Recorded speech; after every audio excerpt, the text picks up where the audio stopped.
Magandang tanghali mga kapatid. Ginugunita ngayong araw ang Ash Wednesday o pagpahid ng abo sa ulo. Kapag Ash Wednesday, tayo ay nagpapakumbaba at inaalala natin ang mga katagang remember that you are dust, and to dust you shall return. Para sa iyo kapatid, paano ipapakita ang pagpapakumbaba o humility?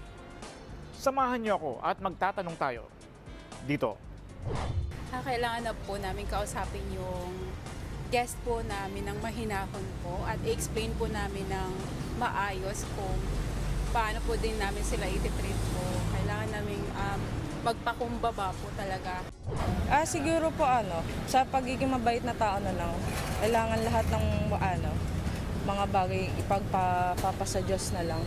Lalo na kung may nakagawa sa'yo ng mali, pagpasa Diyos na lang at patawarin.